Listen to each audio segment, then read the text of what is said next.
Now that we know what arcane weapons and rearmed heroes are, we got a pretty big heads up on what the next one could be. It's not guaranteed, but it seems highly likely we're getting the Arcane Axe next, and Ganglot is the one who is bringing it. I have no idea how to say her name. We finally see who the shadowy figure is, and she's brought a scythe that is very similar to Hell's. Gotta admit, on looks alone, this weapon is amazing, and since it is the ninja season, I'm pretty sure Ninja Haar would be dual wielding scythes. I kinda wanna see that. Now, let's briefly talk about the arcane downfall, because this weapon is not as universal as the other two arcane weapons, but it's still good. It accelerates specials.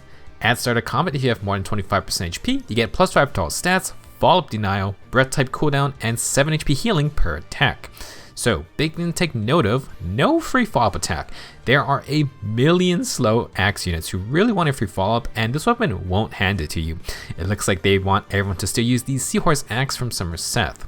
Now, despite that, Arcane Downfall is still pretty interesting. It does seem better for fast units, but it has a couple nice defensive perks built in, like Follow-Up Denial and Healing. The Fall Prevention effect can be useful to counteract skills like Quick Riposte, and it will require fast units to deal with it somehow. We all know everyone is looking at hardy fighter army units. I do think this weapon can work for those builds. If you run the Quick Riposte fighter skills, then the Follow-Up Denial creates a makeshift Omni Breaker, and if you pair it with a tier 3 dual stance, you can simulate Special Fighter. For non-armors, this seems like a solid all-around weapon, although again, probably better on faster units. With Flow type B skills, you can also get Omni Breaker, and this gives Cavaliers and Flyers easy access to Breath type cooldown. If you initiate, you can get 4 cooldown charges if you take a counterattack, so your second hit can unleash Ignis, or you can just get Gale Force going. Everyone can proc Bonfire Iceberg counterattacks, and in general, this seems like a decent distant counter weapon. With its more defensive nature, it also seems fun for Vital Astra or Godlike Reflexes. You can pre-charge Vital Astra with Time's Pulse, you can recharge Godlike Reflexes on your counterattack. Both work well with Finish for A skills for more healing, and it seems like it could work with Bulwark too. For me personally, I was waiting for an Arcane Axe to hand over to my Summer Seth, and while I was really hoping for basically just a better Seahorse Axe, I still might give it to him. I would have liked to run Near Trace, but I may instead try Flow Guard now. I also kind of want to give this to Amelia since I still have some armor fodder lying around. Since we're almost at book 7, I wonder if our free unit for the next year will be a rearmed hero. That would be kind of interesting. Let me know your thoughts on the Arcane Downfall Axe. We could be seeing it later this month. Onto the actual Tempest Trials event, we are at part 5 of Life and Death. The finale is scheduled for next month in update 7.0, and the Tempest Trials boss this time is Ganglot with that Arcane Axe. For rewards, you can earn 42 orbs, 11,000 feathers, and 80 sacred coins. This month we have Ephemery 11 divine codes and 1 animal blessing from Mythic Arvel. For sacred seals this time we have Speed and Defense Catch and Chill Defense and Res. The reward unit will be Ninja Haar, and you can get a 4-star and 5-star copy. We'll talk about it more later on. For Sacred Seals, we have 2 decent additions. First up, Speed and Defense Catch 3. At start of combat, if the foe has 100% HP or an active penalty, you get plus 5 speed and defense during combat. Unlike their tier 4 versions, there is no bonus for meeting bolt conditions. Catch skills have slowly been rolling in with their tier 3 versions. We got Attack and Defense Catch on 2 Heroic Grail units, and it's a seal as well. Speed and Defense Catch 3 is on Summer Seth in the A slot, so you can double up if you want, or you can mix and match. These skills are for Cavaliers and Flyers only, and while they don't have the biggest stat boost, they don't have positioning requirements, and they grant stats on either phase. The full HP condition is pretty easy to meet, but having some devos on your team can help synergize better. Personally, I found myself using the Attack and Defense Catch 3 Sacred Seal a lot, so I definitely will upgrade this one as well. It's nice to have these available for Cavs and Flyers, and then I can save solos or forms for other class types. Our other Sacred Seal is Chill Defense and Res 2. At start of turn, inflict -5 defense and res on the foe on the enemy team, with the highest defense plus res total through their next action.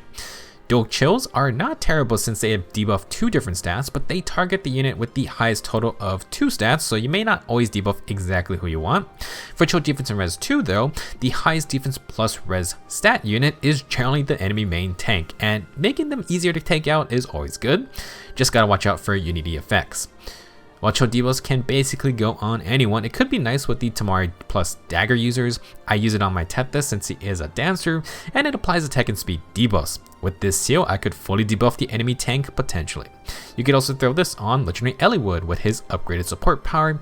You don't even need the Refine since that just grants Eliwood himself better combat. Vision of Arcadia 2 is all you need, and these debuffs can help that highest attack ally. It only takes one upgrade for a choke defense and res 2, so it doesn't cost as many sacred coins either. I'll probably be upgrading this one as well. Huh? Oh, of course I'm awake. Don't you trust me? I figure somebody else would enjoy this getup more than me.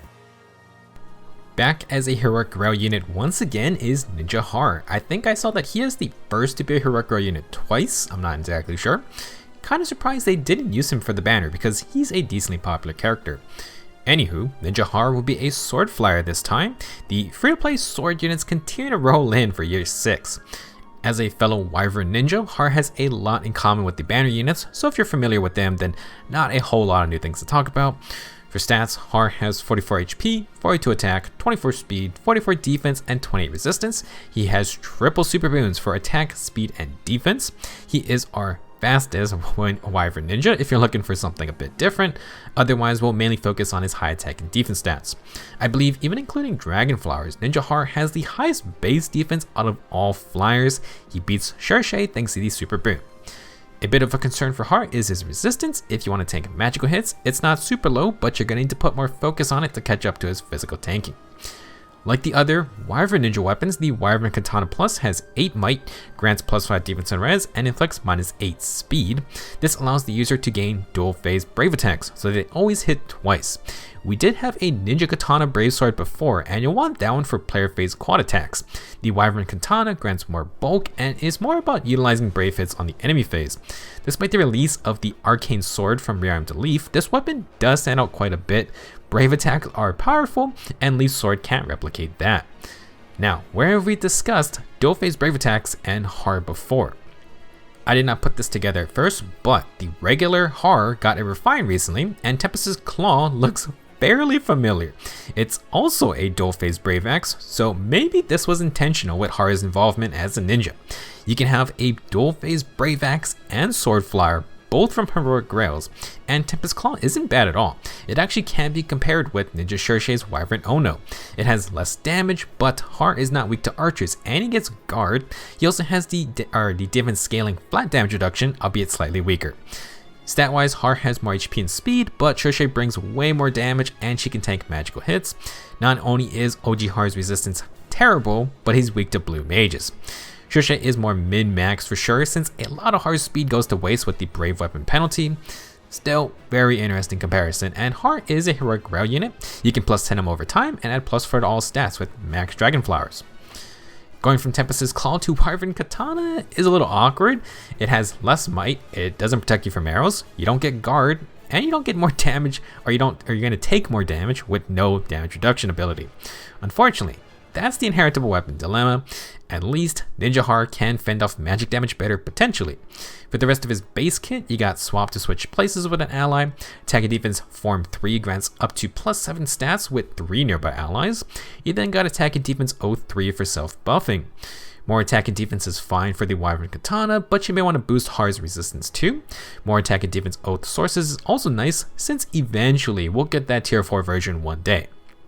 In terms of merging for the neutral nature, Haar gets plus 1 HP, attack and defense, that's fine to keep. However, you can go with double super boons in attack and defense too. If you keep the Wyvern Katana, you definitely want the extra attack, as that value gets doubled with brave hits. As for the speed super boon, it is only worth taking if you swap to another weapon. It could work since Haar has so much base defense anyway. As for free-to-play comparisons, the Swordflyer group is slowly growing, but it's still tiny. In the past year, with Haar included, we've had 3 new options. Before that, we only had Ashnard and Flora as additions after the launch of the game. It's been a long time.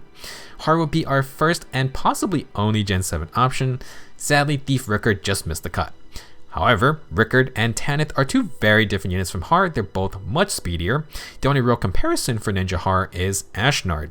These 2 are slow in exchange for more attack, defense, and res, although Haar focuses way more on attack and defense. Ashnard isn't a bad heroic grail unit if you want a bulky flyer, because Gurgurant neutralizes fly effectiveness. It also has attack and defense range, so some people stack that with the C skill, and then you pair Ashnard with a safe army unit. Those debuffs will help the army unit out, and it's a neat little support / tank role. Ashnard's still a bit away from his own refine, but he will get a refine. Can't exactly say the same for Ninja Haar. If you want to build both of them up, maybe that factor can change your build decisions. Speaking of which, let's move on to builds, and if you watch my banner video, then there's a lot of overlap since the Wyvern ninjas are all slow, dual phase brave weapon users. For budget builds, you can have fun with quicker pulls, enemy phase quadding, but hard will get doubled if your first 2 hits don't do the job. You can keep attack and defense oath and form, maybe add bonfire or use a 2 cooldown special like Moonbow. If you want a little more freedom from the team, you can swap to attack and defense catch 3 in the A slot and Sacred Seal slot. You can also try out Vantage and defense smoke 3 to try and get some KOs. If you want to quad green units, you can try a breaker skill. However, since Haar is so slow, something like Axe Breaker might not work against the new Arcane Downfall Axe. The follow-up effects will cancel out, but Haar is no way winning that speed check. Now, if you want some premium skills, there are a lot of good options from the banner. You can get Attack and Res Catch 4 and Seal Defense 4 from Wyvern, although you're going to need to pick one at a time. From Shurshai, you can get Attack and Defense Near Trace and Attack and Defense Rain or Hold. With a Seal Defense 4, you can get a lot of extra damage via Defense debuffs, and the Near Trace plus Rain combo gives Haar -7 attack debuffs to tank better with. Wyvern also has Attack Smoke 4, so you can initiate and then have some extra enemy phase safety. Like Shurshai, you could try Distant Counter, but Wyvern Katana just doesn't have the same amount of firepower behind it. At least compared to regular Haar, you can maybe tank a mage hit before counterattacking. For other skills, if it comes out, you can upgrade to the tier 4 Attack and Defense Oath. You can try Unity skills if you're warping around, and Heavy Blade can offer extra cooldown. Like the other ninjas, if you can get special cooldown support from allies like Thor, then the enemy phase brave attacks can shine a lot better. For example, you can give Wyvern Katana to an infantry unit, and they can proc Ignis on the second hit after tanking a hit because of Steady Breath. If you're looking for a non-brave sword, then it's impossible to ignore Rearmed Leaf's Arcane Sword. Accelerated specials, attack and defense debuffs, Omni Breaker, and Guard. It's incredibly good for a slower unit like Haar, and you can stat refine it as well. Ashnard will get his refine eventually, so Ninja Haar may be the better investment for this weapon. I mean, use who you want though. Another fun weapon could be the Flame Gumbai Plus. It scales with high defense, and Haar has a lot of that. In the future, it's possible we could get a Stout Sword, which grants 50% damage reduction for 1 hit when you're doubled. Not a lot of killing power, but if you just want to live, then it's an option, assuming we get one eventually. Now, if you want to go for the speed route, you could use the Kanto Cane, aka the Florid Cane Plus. There's the Upfront Blade you can try, and if you can get it, the Rain Sword could be interesting. Like with Ashnard, you could double stack speed and defense rain effects to help your teammates out. If you run these swords with Flow Guard, you could double tanks and definitely survive with all of Haar's base defense. Maybe you could quad if you use the Ninja Katanas from Ninja Haar. You will lose out on some defense and res, but instead of -8 speed, you gain +4 speed. I wouldn't dismiss the idea. To wrap things up, we got some decent Sacred Seals. I think I'll be upgrading both of them since I like the catch skills for flexibility, and Chill Defense and Res 2 is at least probably always going to debuff the main tank. As for Ninja Haar, he is relatively unique, but we just get so few free-to-play sword flyers in general. Stat-wise, Ashnard is comparable, and he has his own weapon that ignores flyer effectiveness. He also has more resistance, although Haar has pretty high base attack and defense stats. If we're talking about 5-star slow sword flyers, there is a major competitor in Valentian Paula. She can be a menace as her dual phase brave sword also has adaptive damage, and she has Kanto too. That's pretty tough to beat. Still, Ninja Haar is a heroic grail unit, so you can merge him up, and if you really want, he could be a fun candidate for Leaf's Arcane Sword. I'm sure we'll see more arcane weapons if they're going to continue to pump them out one a month, and that includes Ganglot's Arcane Axe. It's probably coming with the next banner soon, so you may want to start saving for that as well. Overall, I still find it funny that the refined regular Haar got early this year basically makes him an honorary Wyvern Ninja. If you wanted a sword and axe flyer with dual phase brave attacks and Haar is your favorite character, then oh boy, you're very happy. Ninja Haar won't get a unique weapon refine, but you could always look out for new arcane weapons since this seemingly will continue to be on another level. To be fair, we probably won't get an arcane dual phase brave sword anytime soon, so Wyvern Katana is pretty valuable, I would say. Sadly, I think it just works better on other units like infantry units. Those guys can pair them up with breath type Sacred Seals, and distant counter builds aren't taking free damage from archers. There could be fun synergy with finish 4A skills since double the hits means doubling the true damage and healing effects. I'm sure arm units can also abuse this sword as well. You can turn anyone into Arden. Let's end this discussion for now. Go and get those Tempest rewards and maybe start to prepare if Ganglot and her axe do show up soon. Next up, we'll be going over the ephemera options for this month, and there is a Ninja Brave weapon available that may be worth picking up. Thank you for watching, and see you guys soon.